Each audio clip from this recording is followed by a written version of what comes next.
Hello my dear friends, welcome back to my channel. ഞാൻ ജംഷിദ്. അപ്പോൾ ഇന്നും ഒരു ഇലക്ഷൻ അവലോകനവുമായിട്ടാണ് ഞാൻ വന്നിട്ടുള്ളത്. ഇന്ന് ഞാൻ തിരഞ്ഞെടുത്തിരിക്കുന്ന മണ്ഡലം തൃത്താല, പാലക്കാട് ജില്ലയിലെ തൃത്താല.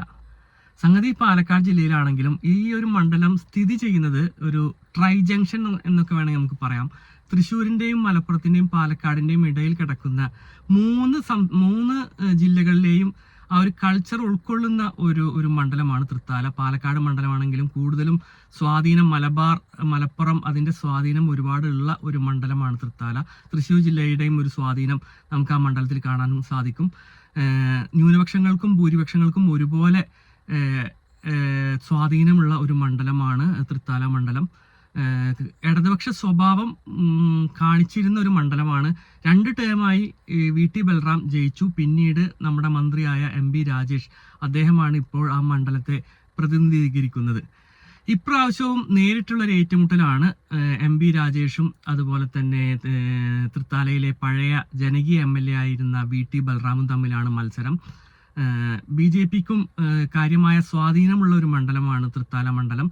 BJPയുടെയും സ്ഥാനാർത്ഥി ഉണ്ണികൃഷ്ണൻ മാസ്റ്റർ എന്ന ഒരു പ്രാദേശിക നേതാവാണ് അവിടുത്തെ സ്ഥാനാർത്ഥി.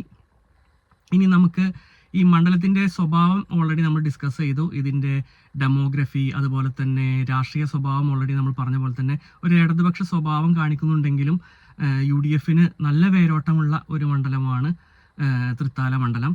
ഇനി നമുക്കിതിലെ സാധ്യതകളെ പറ്റിയിട്ട് നമുക്കൊന്ന് അവലോകനം ചെയ്യാം.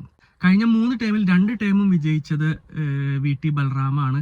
പിന്നീട് VT ബൽറാമിന് ഉണ്ടായ ചില ദുരനുഭവങ്ങൾ എന്താണെന്ന് വെച്ച് കഴിഞ്ഞാൽ, അദ്ദേഹം മുഖം നോക്കാതെ എല്ലാവരെയും വിമർശിക്കുന്ന ഒരു സ്വഭാവക്കാരനാണ്. BJPയെയും അതുപോലെ തന്നെ ഇടതുപക്ഷത്തെയും ഒരു ദാക്ഷിണ്യവും ഇല്ലാതെ രൂക്ഷമായ ദയാരഹിതമായി വിമർശിക്കുന്ന ഒരു വ്യക്തി എന്നുള്ള രീതിയിൽ അദ്ദേഹത്തിന് അത് തിരിച്ചടിയായി. കഴിഞ്ഞ ഇലക്ഷനിൽ സംഭവിച്ചത് എന്താണെന്ന് വെച്ചാൽ ഒരു ക്രോസ് വോട്ടിംഗ് നടന്നിരിക്കുന്നു. ഇദ്ദേഹത്തെ നിയമസഭ കാണിക്കരുത് എന്നുള്ള ആ ഒരു അസംഷനിൽ ക്രോസ് വോട്ടിംഗ് നടത്തി അദ്ദേഹത്തിന്റെ ശത്രുക്കളെല്ലാം കൂടി ചേർന്ന് വോട്ടിംഗ് നടത്തി എന്നുള്ളതാണ് എനിക്ക് അവിടെ നിന്ന് അറിയാൻ സാധിച്ച ഒരു വിവരം. അതിന്റെ ഫലമായി MP രാജേഷ് അവിടെ ഒരു നേരോ മാർജിനിൽ അദ്ദേഹം വിജയിക്കുകയും മന്ത്രിയാവുകയും ചെയ്തു. കഴിഞ്ഞ പ്രാവശ്യം തീർച്ചയായിട്ടും ഒരു ടൈറ്റ് പോരാട്ടം തന്നെ ആയിരുന്നു.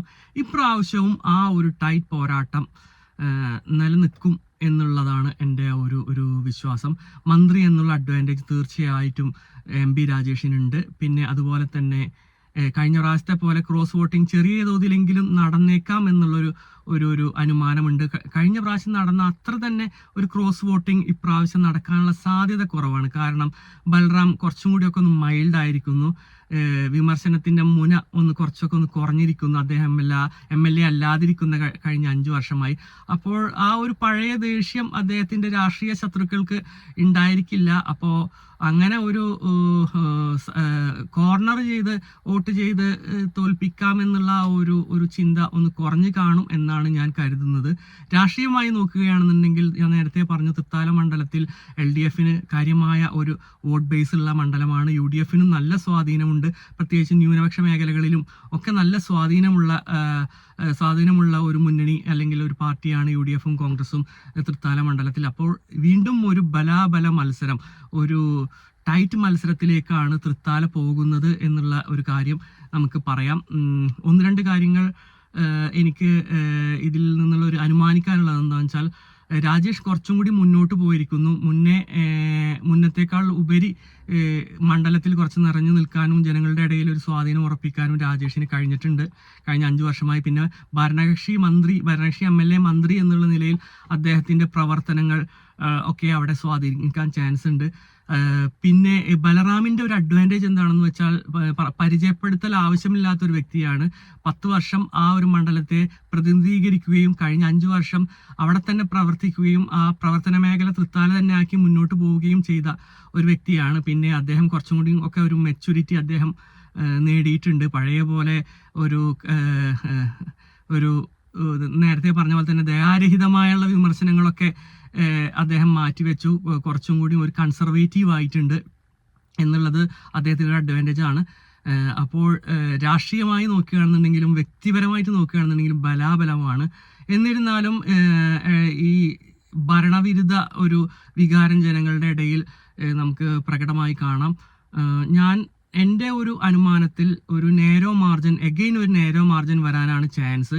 ഇപ്രാവശ്യം ആ ഒരു നേരോ മാർജിൻ ബലറാമിന് അനുകൂലമാവാനാണ് സാധ്യത എന്നാണ് എനിക്ക് തോന്നുന്നത്. ഞാൻ നേരത്തെ പറഞ്ഞ പോലെ സംഭവങ്ങൾ പ്രതിഫലിക്കുകയാണെന്നുണ്ടെങ്കിൽ ബലറാമിന് ചെറിയൊരു അഡ്വാൻറ്റേജ് ഞാൻ തൃത്താല മണ്ഡലത്തിൽ കാണുന്നുണ്ട്. എന്തെന്നായാലും 5000-ൽ താഴെ വോട്ടിൻ്റെ ഒരു മാർജിൻ, ഒരു 3000 ആ ഒരു റേഞ്ച് മാർജിനിൽ VT ബലറാം തൃത്താല മണ്ഡലത്തിൽ നിന്ന് തെരഞ്ഞെടുക്കപ്പെടാനാണ് സാധ്യത. ഇതെൻ്റെ വിലയിരുത്തലാണ്.